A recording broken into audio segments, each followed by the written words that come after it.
প্রিয় শিক্ষার্থীরা, আসসালামু আলাইকুম। আমি লায়লা নার্গিস কামাল, সহযোগী অধ্যাপক, অর্থনীতি বিভাগ, ঢাকা কলেজ, ঢাকা। অর্থনীতি বিভাগের অনার্স তৃতীয় বর্ষের ছাত্রদের অনলাইন ক্লাসে স্বাগত জানাচ্ছি। আশা করি আল্লাহর অশেষ রহমতে তোমরা সবাই ভালো আছো। আমরা জানি যে কোভিড-19 জন্য আমাদের কলেজগুলো বন্ধ আছে এবং সেটি চলছে। তো এই জন্য আমরা যে তোমাদের রেগুলার ক্লাসগুলো আছে সেগুলো করতে পারছি না।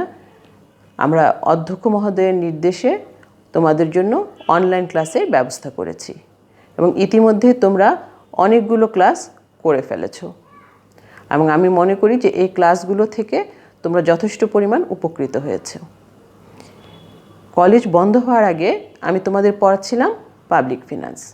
তো পাবলিক ফিনান্স বিষয়টির কয়েকটি চ্যাপ্টার আমরা পড়ে ফেলেছি। আজ আমরা শুরু করতে যাচ্ছি নতুন একটি চ্যাপ্টার, যার নাম হচ্ছে বার্ডেন অফ ট্যাক্সেশন। এই বার্ডেন অফ ট্যাক্সেশনের তথ্যগুলো নিয়ে আলোচনা করার পূর্বে আজ আমরা যে টপিকগুলো পড়ব সেগুলো হচ্ছে definition of tax, characteristics of tax, objectives of taxation এবং কানুনস অফ ট্যাক্সেশন। তো প্রথমে আমরা জানব ডেফিনিশন অফ ট্যাক্স বা করের সংজ্ঞা সম্পর্কে। কর সম্পর্কে আমরা পূর্বেও আলোচনা করেছি যে কর আসলে কি। কর হচ্ছে সরকারকে বাধ্যতামূলকভাবে প্রদেয় অর্থ, যার বিনিময়ে জনগণ কোনো সুনির্দিষ্ট সুবিধা প্রত্যাশা করতে পারে না। এটাকে যদি আমরা একটু সুন্দর করে বলি যে কোনো নির্দিষ্ট ও প্রত্যক্ষ বিনিময়ের আশা না করে ব্যক্তি বা ব্যক্তি সমষ্টি বাধ্যতামূলকভাবে সরকারকে যে অর্থ প্রদান করে তাকে কর বলা হয়।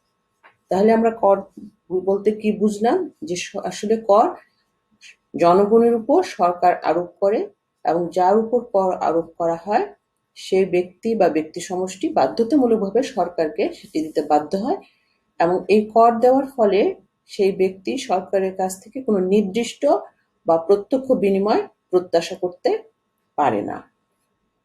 কর সম্পর্কে অর্থনীতিবিদ ডাল্টন বলেছেন যে a tax is a compulsory contribution imposed by the public authority irrespective of the exact amount of services to the taxpayer in return and not imposed as a penalty for any legal offense. অর্থাৎ উনার মতে যে কর হচ্ছে সরকারি কর্তৃপক্ষ কর্তৃক আরোপিত একটি বাধ্যতামূলক চাঁদা, যার প্রতিদানে করদাতাকে যে সেবাটা দেওয়া হয় তার কোনো সম্পর্ক নেই বা কোনো আইনগত অপরাধের জন্য অর্থদণ্ড হিসাবে তা আরোপ করা হয় না। অর্থাৎ উনার মতে যে করটি জনগণ দিচ্ছে তার বিনিময়ে কিন্তু আসলে জনগণ যে সেবাটি পায় সেটা কিন্তু এটার সঙ্গে কোনো সরাসরি বা প্রত্যক্ষ সম্পর্ক নেই। আর কর কিন্তু কখনোই কোনো আইনগত অপরাধের জন্য অর্থদণ্ড হিসাবেও আরোপ করা হয় না। কর নর্মালি বাধ্যতামূলকভাবে প্রদেয় একটি অর্থ। এবং এভাবেও বলা যায় যে a tax is a compulsory payment levied by the government on individual or companies to meet the expenditure which is required for public welfare. অর্থাৎ কর হচ্ছে এমন একটি প্রদান যেটি সরকার কর্তৃক আরোপিত কোনো ব্যক্তির উপরে কিংবা কোনো কোম্পানির উপরে, কেন? যাতে সেটি দিয়ে তিনি জনকল্যাণের জন্য যে ব্যয়টি হয় সেই ব্যয়টি নির্বাহ করতে পারেন। তাহলে কর কাকে বলে আমরা এতক্ষণ নিশ্চয়ই পরিষ্কারভাবে বুঝতে পেরেছি যে কর হচ্ছে একটি নির্দিষ্ট পরিমাণ প্রদেয় অর্থ যা আমরা সরকারকে বাধ্যতামূলক প্রদান করি, অর্থাৎ যার উপর আরোপ করা হয় সে এটি প্রদান করে এবং এর বিনিময়ে কোনো নির্দিষ্ট বা প্রত্যক্ষ বিনিময় সে প্রত্যাশা করতে পারে না। তাহলে আমরা এখন চলো দেখি যে করের যে চারিত্রিক বৈশিষ্ট্যগুলো আছে সেগুলো কি কি। Characteristics of tax. প্রথমে হচ্ছে কম্পালসারি পেমেন্ট, অর্থাৎ কর হচ্ছে বাধ্যতামূলকভাবে প্রদেয়। কোনো ব্যক্তি বা ইউনিট যার উপরে কর আরোপ করা হয় তাকে অবশ্যই সেটি প্রদান করতে হবে।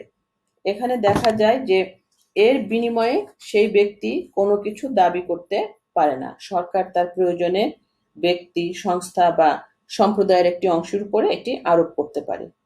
ব্যক্তি কর অস্বীকারও করতে পারে না, তবে আপত্তি করতে পারে কিংবা আইনের আশ্রয় নিতে পারে। তবে কেউ যদি কর প্রদান করতে অস্বীকার করে, সরকার আইনের মাধ্যমে তাকে কাছ থেকে করের অর্থ আদায় করতে পারে কিংবা শাস্তি দিতেও সরকার পারে। অর্থাৎ কর কারোর উপর আরোপ করা হলে তাকে বাধ্যতামূলকভাবে এই কর প্রদান করতে হবে। এটি করের অন্যতম প্রধান বৈশিষ্ট্য।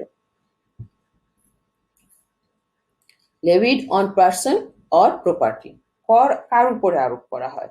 কর আরোপ করা হয় কোনো ব্যক্তির উপরে কিংবা ব্যক্তির যে প্রপার্টি বা সম্পত্তি আছে তার উপরে আরোপ করা হয়। যেমন ব্যক্তির উপর আরোপ করা হলে সেটিকে আমরা বলি আয়কর, আবার যদি সম্পত্তির উপর করা হয় তাহলে আমরা সেটাকে বলছি সম্পত্তি কর। তবে কর ব্যক্তির আয়, ভোগ এবং সম্পত্তির উপর আরোপিত হলেও কর পরিশোধ করে হচ্ছে গিয়ে সেই ব্যক্তি যার অধিকারে আয়, ভোগ এবং সম্পত্তি রয়েছে, তিনি এই করটি পরিশোধ করে থাকেন। করের আরেকটি বৈশিষ্ট্য হচ্ছে relation between tax and service is non proportional. এটি একটি অত্যন্ত গুরুত্বপূর্ণ বৈশিষ্ট্য করের, যে আমি যে কর দিচ্ছি এবং এর বিনিময়ে সরকার যে আমাকে সেবা দিচ্ছে এটি কিন্তু আনুপাতিক নয়, এটি অনানুপাতিক। অর্থাৎ আমি যে পরিমাণ ট্যাক্স সরকারকে দিব, আমাকে কিন্তু সরকার সেই পরিমাণ সেবা দিবে না। অর্থাৎ রাষ্ট্রীয় সেবার সাথে করের কোনো সম্পর্ক নেই। যিনি কর বেশি দিবেন তিনি সরকারি সেবা বেশি পাবেন এমন কোনো নীতি নাই। বরঞ্চ যিনি সরাসরি কর দেন না তিনিও রাষ্ট্রীয় সেবা পাবেন, আবার যিনি কর দিচ্ছেন তিনিও পাবেন। রাষ্ট্রীয় সাধারণ সেবা সবাই যার যার প্রয়োজন মতো ভোগ করবে। যেমন আমাদের দেশে দেখি যে আমাদের যে পুলিশ বাহিনী আছে সেটির সেবা আমরা সাধারণত সবাই সমভাবে ভোগ করে থাকি। যদি দেখা যেত যে সরকার এরকম বাহিনী না থাকতো আমাদের রক্ষার জন্য, তাহলে প্রত্যেকেরই ইন্ডিভিজুয়াল এরকম বাহিনী আবার গড়ে তুলতে হতো, এটি একটি সমস্যার সৃষ্টি করত। কিন্তু এখন এটি আর আমাদের লাগে না, যেহেতু সরকারই এই সেবাটি আমাদের প্রোভাইড করছেন। এবং দেখা যায় যে করদাতারা তাদের প্রয়োজনীয় নিরাপত্তা যতটুকু দরকার তারা সেটা পেয়ে থাকেন, এবং সেবাটি করের অনুপাতে সমানুপাতিক আসে না, যার যেরকম প্রয়োজন সে অনুপাতে সেই ব্যক্তি সেটি পেয়ে থাকেন। এটি হচ্ছে আমাদের relation between tax and service is non proportional, এটা আমরা অসমানুপাতিক হারে আমরা পেয়ে থাকি। এরপরে যেটি হচ্ছে সেটি হচ্ছে প্রপোর্শনাল ইন ক্যারেক্টার। অর্থাৎ এখানে আমরা দেখতে পাচ্ছি যে করের যে চরিত্রটি আছে সেটি কিন্তু আবার সমানুপাতিক। অর্থাৎ এখানে দেখা যায় যে এই কর আরোপ করার ক্ষেত্রে সাধারণত দেখা যায় যে এবিলিটি টু পে বা সামর্থ্যের যে নীতিটি আছে, অর্থাৎ যার আয় বেশি তিনি বেশি দিবেন, যার আয় কম তিনি কম দিবেন কর। এই নীতির উপর ভিত্তি করে দেখা যায় সাধারণত কর আরোপ করা হয় এবং সেভাবেই এটি মেনে চলা হয়। সেজন্যই বলা হয় যে কর হচ্ছে প্রপোর্শনেট ইন ক্যারেক্টার, অর্থাৎ যার বেশি সে তিনি বেশি দিবেন, যার কম তিনি কম দিবেন। Paid at regular a period or intervals. কর যখন কেউ প্রদান করেন তখন সে প্রদানের ক্ষেত্রে এটি হয়তো নিয়মিত ভাবেও দিতে হতে পারে, সেটিও একটি বিধান থাকে, আবার নির্দিষ্ট গ্যাপ বা ইন্টারভেল দিয়ে সেভাবেও কর দেওয়ার ব্যবস্থা থাকে। অর্থাৎ প্রতিটি করের ধরন একরকম থাকে না, এক একটি করের বৈশিষ্ট্য এখানে আরেক এক রকম হয়ে থাকে। এবং সর্বশেষ যেটি হচ্ছে revised by the law making body of the state. অর্থাৎ এখানে দেখা যায় যে এই যে কর সেটি আরোপ করছে কে? একমাত্র সরকারি আইনগতভাবে কর আরোপ করতে পারে। সরকার কর্তৃক আরোপিত করের আইনগত বৈধতা আছে এবং এর ফলে সরকার আরোপিত করের যেমন বৈধতা আছে তেমনি জনগণ তা পরিশোধ করতেও বাধ্য হয় এবং পরিশোধ না করলে শাস্তি পায়। যেমন আমাদের দেশে দেখি যে আমাদের যে সংসদ আছেন, সাংসদরা সেখানে আইন প্রণেতা এবং তারাই কিন্তু আমাদের উপর কর আরোপ করে থাকেন। তাহলে এগুলি হচ্ছে মোটামুটি আমাদের করের বৈশিষ্ট্যগুলো। করের বৈশিষ্ট্যগুলো সম্পর্কে আমরা জানলাম। এখন আমরা জানবো অবজেক্টিভস অফ ট্যাক্সেশন বা করের উদ্দেশ্য সম্পর্কে। সরকার আমাদের কাছ থেকে কর আদায় করে থাকেন এবং কথা হচ্ছে যে কেন সরকার এই কর আদায় করে থাকেন। সরকারের বহুমুখী যে ব্যয় বা খরচ আছে সেটি নির্বাহ করার জন্যই কর ধার্য করা হয়ে থাকে। তবে এর পাশাপাশি সরকার অন্যান্য অর্থনৈতিক ও সামাজিক কিছু উদ্দেশ্যাবলী আছে সেটি অর্জন করার জন্য কর ব্যবস্থাকে ব্যবহার করে থাকেন। যে সমস্ত কারণে সরকার কর আরোপ করে থাকেন অর্থাৎ কর ব্যবস্থার উদ্দেশ্যগুলো কি, তাহলে আমরা সেটা নিয়ে এখন আলোচনা করি। প্রথমেই যেটি আমাদের আসছে সেটি হচ্ছে রেভিনিউ অবজেক্টিভস বা রাজস্ব উদ্দেশ্য। কর ব্যবস্থার মূল উদ্দেশ্য হচ্ছে সরকারের জন্য রাজস্ব সংগ্রহ করা। আধুনিক কালে সরকার অন্যান্য উদ্দেশ্য সাধন করার জন্য কর আরোপ করলেও রাজস্ব সংগ্রহের উদ্দেশ্যে সর্বাধিক গুরুত্ব লাভ করে থাকে, কারণ রাজস্ব সংগ্রহ ছাড়া কোনো সরকারই চলতে পারে না। তাই দেখা যায় যে নতুন কর আরোপ করা কিংবা প্রচলিত যে কর ব্যবস্থা আছে তার সংস্কার সাধন, এগুলোর পিছনে যে উদ্দেশ্য সক্রিয় থাকে তা হচ্ছে সরকারের স্বাভাবিক কার্যাবলী বা অর্থনৈতিক উন্নয়নের জন্য অর্থের সংস্থান করা। তো এজন্যই বলা যায় যে সরকারের যে স্বাভাবিক আয়ের উৎস সেই হিসাবে করের গুরুত্ব হচ্ছে সবচেয়ে বেশি, এবং এই গুরুত্ব সবসময় অব্যাহত আছে এবং থাকবে। কারণ সরকার আমাদের এখন শান্তি শৃঙ্খলা রক্ষা করা, বিদেশি শত্রুর মোকাবেলা করা ছাড়াও বহুবিধ উন্নয়নমূলক কাজও করেন, এবং এই সমস্ত কাজের জন্যই বিপুল পরিমাণ রাজস্বের দরকার হয়, এবং এজন্যই সরকারের কর আদায়ের মূল উদ্দেশ্যটাই হচ্ছে রাজস্ব উদ্দেশ্যে। এবং এজন্যই ফিলিপ ই টেলর বলেছেন, রাজস্ব সংগ্রহ করাই হচ্ছে কর ধার্যের মুখ্য উদ্দেশ্য। এরপরে আমরা যেটি দেখছি সেটি হচ্ছে রেগুলেশন অবজেক্টিভস বা নিয়ন্ত্রণের উদ্দেশ্য। কর শুধু রাজস্বই দান করে না, বরঞ্চ এটি উৎপাদন এবং ভোগ নিয়ন্ত্রণ ক্ষেত্রেও যথেষ্ট সাহায্য করে থাকে। উৎপাদন নিয়ন্ত্রণ করার উদ্দেশ্যেও সরকার করকে ব্যবহার করে থাকেন। যেমন আমদানিজাত যে পণ্যগুলো আছে সেটা যদি সংরক্ষণ করতে চান তাহলে তার উপর শুল্ক আরোপ করে আমদানি নিয়ন্ত্রণ করতে পারে। এতে দেশীয় শিল্পের উৎপাদন বৃদ্ধি পায়। আবার সরকার কর মওকুফ করে দিতে দেশীয় যে শিল্প আছে সেটির সম্প্রসারণেও সহায়তা করতে পারেন। তাহলে আমরা দেখছি যে করের মাধ্যমে সরকার রেগুলেশন বা নিয়ন্ত্রণ উৎপাদনের ক্ষেত্রে কিভাবে আরোপ করে থাকেন। আরেকটি নিয়ন্ত্রণ করে থাকেন সরকার, সেটি হচ্ছে ভোগ নিয়ন্ত্রণ করে থাকা, অর্থাৎ যে ক্ষতিকারক যে দ্রব্য সামগ্রী আছে মদ, গাঁজা, আফিম প্রভৃতি, এগুলোর ভোগ নিয়ন্ত্রণের উদ্দেশ্যে সরকার কিন্তু এগুলোর উপর চড়া হারে কর আরোপ করতে পারেন, আর যাতে যেগুলো লোকজনের ভোগের জন্য প্রয়োজন সেগুলোর উপর কর আরোপের পরিমাণ কমিয়ে দিয়ে সেগুলোর ভোগ বাড়িয়ে দিতে পারেন। অর্থাৎ ভোগ নিয়ন্ত্রণ করতে চাইলে সরকার যেটির ভোগ নিয়ন্ত্রণ করতে চাচ্ছেন তার উপর করের পরিমাণ বাড়িয়ে ভোগ নিয়ন্ত্রণ করে ফেলতে পারেন।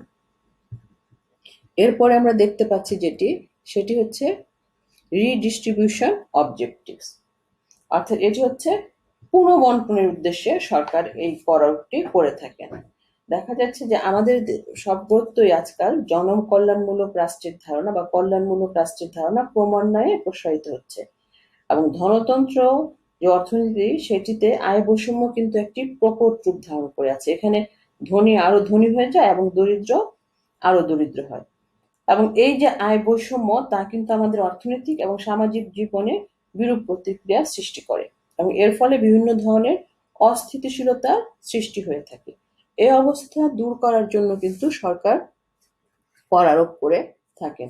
অর্থাৎ এক্ষেত্রে দেখা যায় যে সরকার ধনীদের উপর বেশি পরিমাণে কর আরোপ করেন এবং দরিদ্রের উপরে কম কর আরোপ করেন, এবং ধনীদের থেকে আদায়কৃত করের অর্থ দ্বারা দরিদ্রদের মান উন্নয়নের জন্য চেষ্টা করে থাকেন। কারণ দেখা যায় যে এই কেন্সীয় দৃষ্টিতে আয় বৈষম্যের কারণে সমাজের সামগ্রিক চাহিদাটা কমে যায়, কারণ ধনীদের এমপিসি কম, তাদের চাহিদাও থাকে কম। আবার দরিদ্রদের এমপিসি বেশি থাকা সত্ত্বেও আয় না থাকায় ভোক্তারা বেশি দ্রব্য ভোগ করতে পারে না, ফলে অর্থনীতিতে কার্যকর চাহিদা ঘাটতি দেখা দেয়, দাম কমে যায় এবং অর্থনৈতিক মন্দা দেখা যায়। ফলে কর ব্যবস্থার মাধ্যমে ধনীদের হাত থেকে অর্থ নিয়ে যদি দরিদ্রদের জন্য ব্যয় কম করা হয় তাহলে আয় বৈষম্য কমে যায় এবং সামগ্রিক চাহিদা বেড়ে যায়, এবং এই জন্যই সরকার এই উদ্দেশ্যে কর ব্যয় করে থাকেন। এরপরে যেটি আমরা জানছি সেটি হচ্ছে ফর ইকোনমিক ডেভেলপমেন্ট বা অর্থনৈতিক উন্নয়নের উদ্দেশ্য। কর আরোপের অন্যান্য উদ্দেশ্যের মতো অর্থনৈতিক উন্নয়নের উদ্দেশ্যও গুরুত্ব রাখে। উন্নয়নশীল দেশের সরকার উন্নয়ন পরিকল্পনা ও উন্নয়ন বাজেটের সাহায্য নেন। এসব উন্নয়ন পরিকল্পনার বাস্তবায়ন এবং উন্নয়ন বাজেটের অর্থ সংস্থানের জন্য প্রধানত করের উপরেই বেশি নির্ভর করতে হয়।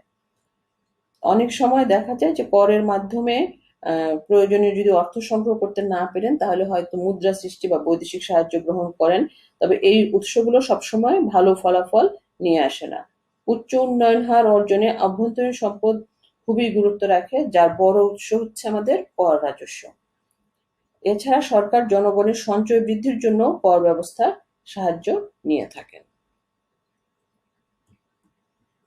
এরপর আমরা যেটি জানছি সেটি হচ্ছে যে টু ডেভেলপ ইনফ্রাস্ট্রাকচার, অর্থাৎ অবকাঠামো উন্নয়ন করার জন্য সরকারের করের একটি উদ্দেশ্য। উন্নয়নশীল দেশের অর্থনৈতিক উন্নয়নের জন্য অবকাঠামো উন্নয়ন করা খুবই অত্যাবশ্যক, এবং এই অবকাঠামোগুলো তৈরি করার জন্য প্রচুর অর্থ লাগে, এবং সেই অর্থ সরকার অনেক সময় কর থেকে সংগ্রহ করে থাকেন এবং সেতে তা ব্যয় করে থাকেন।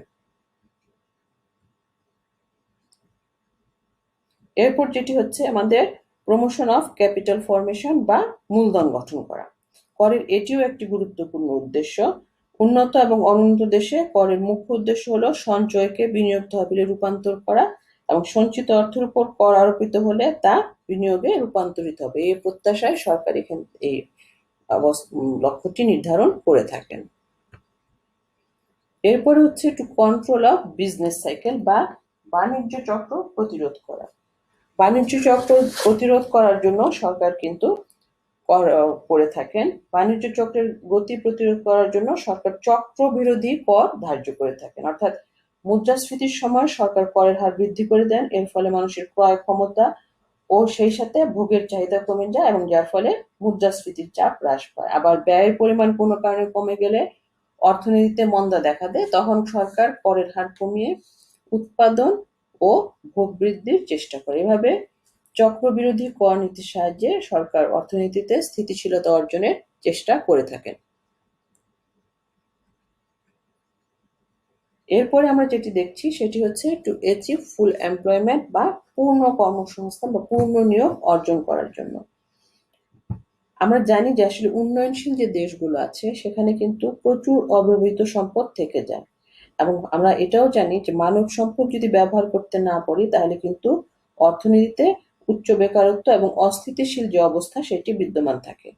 সরকার করের মাধ্যমে যে অর্থটি সংগ্রহ করে থাকেন সেটি বিভিন্ন উন্নয়নমূলক খাতে ব্যয় বৃদ্ধি করলে অর্থনৈতিক প্রবৃদ্ধি আসে, এবং এর ফলে বেকারত্ব হ্রাস পায়। করের সাহায্যে ভোগের পরিমাণ যদি নিয়ন্ত্রণ করে তাহলে উন্নত দেশে দেখা যায় যে সঞ্চয়ও বৃদ্ধি পায়, এবং সঞ্চিত অর্থ যাতে অলস অবস্থায় পড়ে না থাকে সেজন্য কিন্তু কর ব্যবস্থাটি অত্যন্ত সহায়ক, এবং এটি বিনিয়োগের পথকে প্রত্যাশিত পথকে ত্বরান্বিত করে, এবং এর ফলে দেখা যায় যে এই আমাদের যে পূর্ণ নিয়োগ বা পূর্ণ কর্মসংস্থানের পথ সেখানে যাওয়া আমাদের জন্য অনেক সহজ হয়। অর্থাৎ করের মাধ্যমে আমরা সেই করটিকে যদি সঠিক পথে পরিচালিত করি তাহলে আমাদের অবশ্যই পূর্ণ নিয়োগের পরিমাণটির যে লক্ষ্য থাকে আমরা সেই লক্ষ্যে পৌঁছতে সক্ষম হই। তো এই হচ্ছে আমাদের করের অবজেক্টিভস বা উদ্দেশ্য, অর্থাৎ এই উদ্দেশ্যেই আমাদের দেশে বা পৃথিবীর বিভিন্ন দেশে কর আরোপ করা হয়।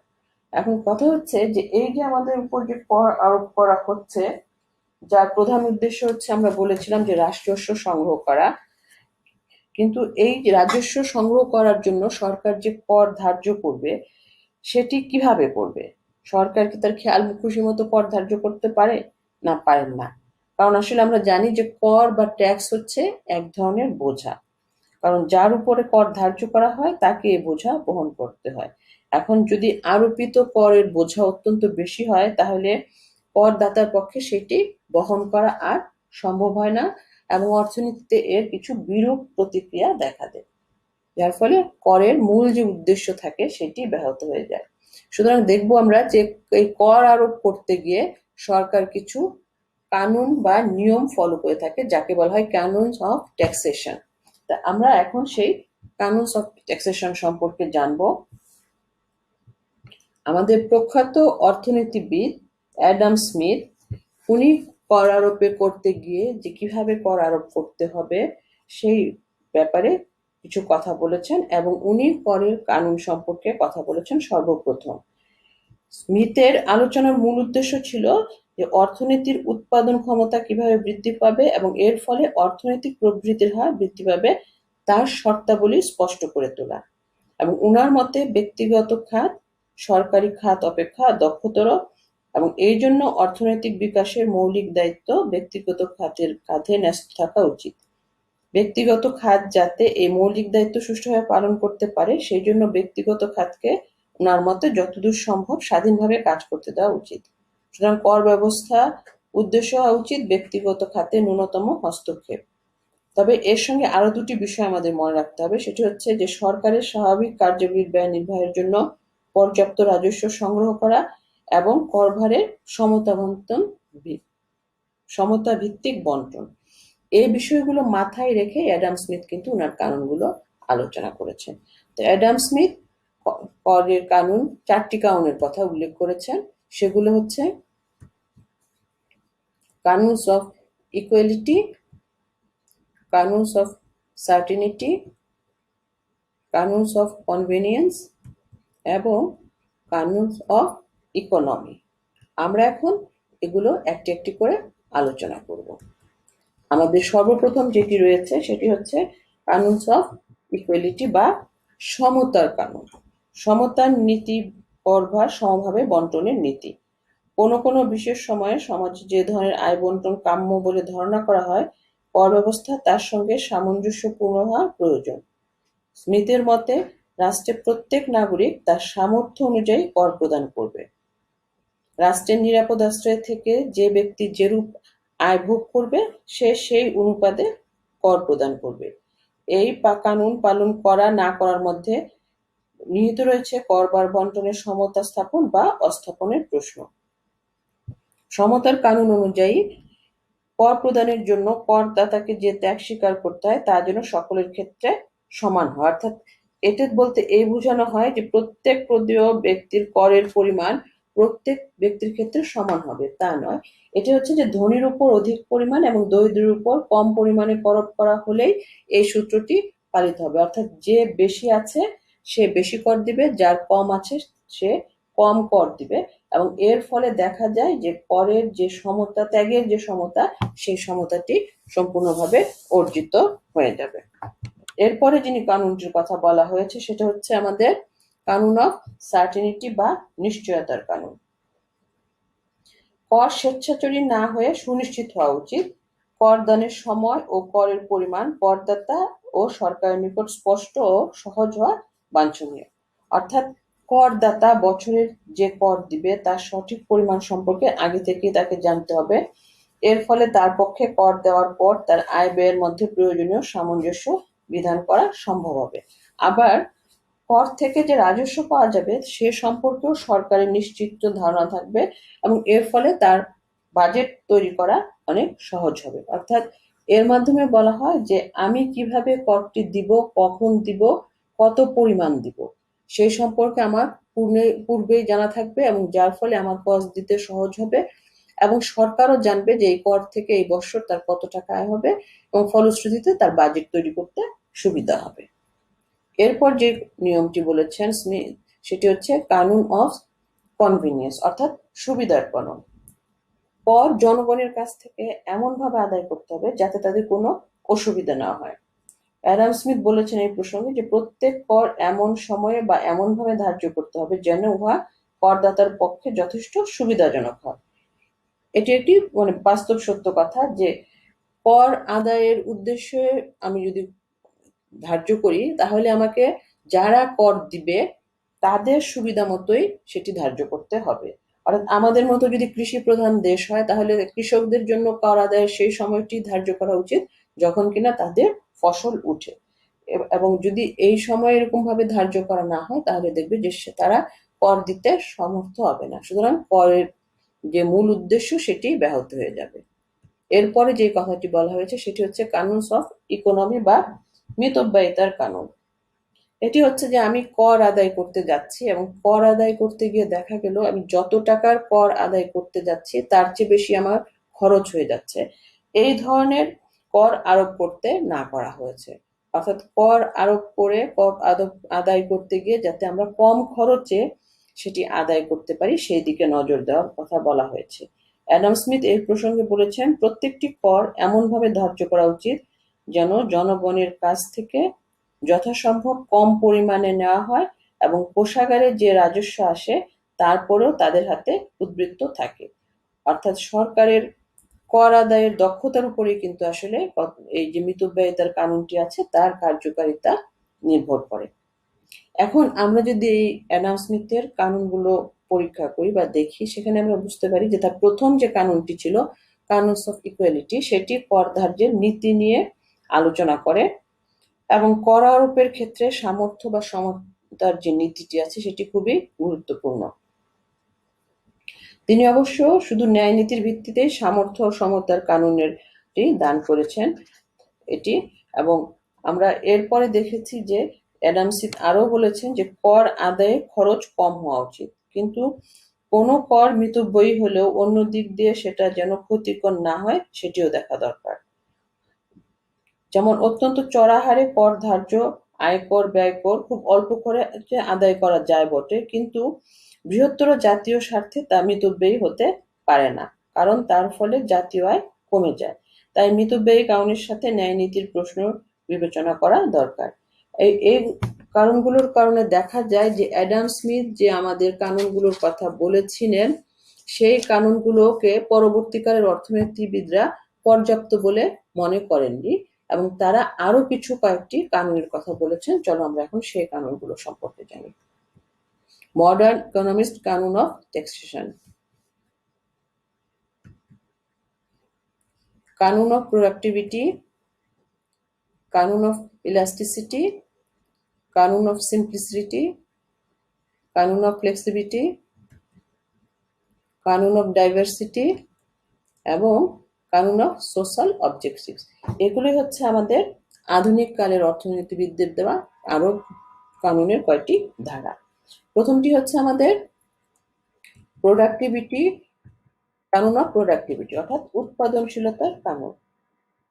আমাদের কর ধার্যের মুখ্য উদ্দেশ্যটি ছিল রাজস্ব সংগ্রহ করা, তাই কর ব্যবস্থা এমনভাবে পরিচালিত হওয়া উচিত যাতে স্বল্প ব্যয়ে পর্যাপ্ত পরিমাণ রাজস্ব সংগৃহীত হয়। কোনো কর ধার্যের সময় তা থেকে সন্তোষজনক রাজস্ব পাওয়া যাবে কিনা, অর্থাৎ করটি উৎপাদনশীল কিনা তা সরকারকে ভেবে দেখতে হবে। কর এমনভাবে ধার্য করতে হবে যেন জনসংখ্যা ও জাতীয় আয় বৃদ্ধির সাথে সাথে রাজস্ব আপনা-আপনি ভাবে বৃদ্ধি পায়। সামান্য বা অল্প রাজস্ব আসে এরূপ অসংখ্য কর অপেক্ষা অধিক অর্থাগম হয় এরকম অল্প কয়েকটি কর ধার্য করাই অধিকতর যুক্তিসঙ্গত। আবার দেখা যায় যে অধিক সংখ্যক কর ধার্য করা হলে ব্যয়ের পরিমাণ বৃদ্ধি পায় এবং এর ফলে করের উৎপাদনশীলতা নষ্ট হয়ে যায়। তো এদিকে নজর রেখে আমাদের কর করতে হবে। এরপরে যেটি আছে আমাদের সেটি হচ্ছে কানুন অফ ইলাস্টিসিটি। করের স্থিতিস্থাপকতার অর্থ করের পরিমাণ হ্রাস বা বৃদ্ধি পাওয়া। কর অবশ্যই স্থিতিস্থাপক বা নমনীয় হতে হবে। এর ফলে দেখা যায় যে প্রয়োজন মতো করের হার বাড়ানো বা কমানো যায় এবং সহজে কমানো এবং বাড়ানো গেলে তখন এই করটি আমাদের অত্যন্ত সুবিধাজনক পরিণত হয়। স্থিতিস্থাপকতার কানুন বস্তুতপক্ষে উৎপাদনশীলতা এবং মিতব্যয়িতার কানুনের একটি সংমিশ্রণ। কর যদি নমনীয় না হয় তাহলে করের নিয়ন্ত্রণের উদ্দেশ্য কখনোই সফল করা যায় না। এরপরে যেটি আছে সেটি হচ্ছে কানুন অফ সিম্পলিসিটি বা সরলতার কানুন। এটি আধুনিক অর্থনীতিদের মধ্যে করের প্রদানের যে পদ্ধতিটি তা অত্যন্ত সহজ সরল হওয়া উচিত, কারণ করের ভিত্তি এবং নির্ণয় পদ্ধতি যদি সরল ও সহজবোধ্য না হয় তাহলে করদাতাদের এই বিষয়টি বুঝতে খুবই অসুবিধা হয় এবং তারা কর দিতে আগ্রহী হয় না। সরল কর ব্যবস্থায় কর প্রদান এবং কর সংগ্রহ দুটোই সহজ হয়। এরপরে আমরা যেটি জানবো সেটি হচ্ছে কানুন অফ ফ্লেক্সিবিলিটি, অর্থাৎ এখানে বলা হচ্ছে যে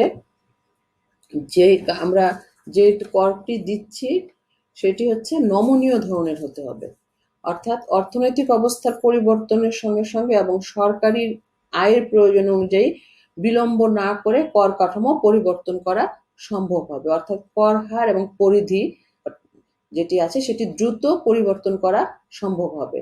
যেমন যদি সমৃদ্ধির সময় আয়করের হার বৃদ্ধি করে মূল্যস্ফীতিজনিত দ্রব্যমূল্য বৃদ্ধির হার হ্রাস করা যাবে, আবার মন্দার সময় আয়করের হার হ্রাস করে ভোগ ও বিনিয়োগে উৎসাহিত করা যাবে। অর্থাৎ এটি নমনীয় ধরনের হতে হবে। এরপরে যেটি আছে সেটি হচ্ছে কানুন অফ ডাইভার্সিটি বা বৈচিত্র্যতার কানুন। এখানে বলা হয় যে সরকার রাজস্ব আদায়ের জন্য যদি স্বল্প সংখ্যক করের উপর নির্ভর করে তাহলে কর রাজস্ব সম্পর্কে অনিশ্চয়তা এবং করভার বন্টনে অসমতার সম্ভাবনা দেখা যায়। এবং বিচিত্র উৎস যদি থাকে কর আদায়ের, অনেকগুলো উৎস যদি থাকে তাহলে দেখা যায় যে কোনো বিশেষ কর হ্রাসের ফলে মোট রাজস্বের উপর কোনো প্রভাব পড়ে না, বা যদিও প্রভাব পড়ে সেটি হয় অত্যন্ত নগণ্য। তবে করের অধিক সংখ্যাধিক্য বর্জনীয় বা এটি না থাকাই ভালো। এতে কর আদায়ের খরচ অনেক বেশি পড়ে এবং করের মিতব্যয়িতার কানুন লঙ্ঘিত হয়। তবে এটিও ঠিক যে একটি দুটি করের উপর নির্ভর না করে সরকারের নানা প্রকার করের উপর নির্ভর করা উচিত। এবং এরপর হচ্ছে কানুন অফ সোশ্যাল অবজেক্টিভস, অর্থাৎ সামাজিক লক্ষ্যের কানুন। সমাজের কল্যাণ সাধন কর ব্যবস্থার হচ্ছে অন্যতম প্রধান লক্ষ্য। তাই এই নীতিকে সামনে রেখেই আমাদের কর ধার্য করতে হবে এবং সত্যিকারের সামাজিক কল্যাণের জন্য অর্থ ব্যয় করতে হবে। আমরা তাহলে মোট 10টি কানুনের কথা এখানে আলোচনা করলাম, যার 4টি দিয়েছিলেন অ্যাডাম স্মিথ এবং পরবর্তীগুলো দিয়েছেন বিভিন্ন আধুনিক অর্থনীতিবিদ। তো শিক্ষার্থীরা, আজ এ পর্যন্তই। আমার মনে হয় যে বিষয়গুলো আজ আমি পড়িয়েছি এটি তোমরা ক্লাসটি দেখার পাশাপাশি যদি নিজেরাও একটু বই পড়ো তাহলে অতি সহজেই এটি তোমরা বুঝে ফেলবে, যা তোমাদের পরবর্তী ক্লাসগুলো আরও এগিয়ে নিতে সাহায্য করবে। তোমরা যারা এই ক্লাসটি দেখেছো আমি তাদের সবাইকে আন্তরিক ধন্যবাদ জানাচ্ছি। আমি আশা করি যে তোমরা সবাই স্বাস্থ্যবিধি মেনে চলবে এবং ভালো থাকবে। যে মহামারী আমাদের হয়েছে সেটি মোকাবেলা করার জন্য আমাদের সবাইকে সচেতন থাকতে হবে এবং আমাদের সবার প্রচেষ্টায় এটিকে আমরা মোকাবেলা করতে সক্ষম হব। সবাইকে আন্তরিক ধন্যবাদ। আল্লাহ হাফেজ।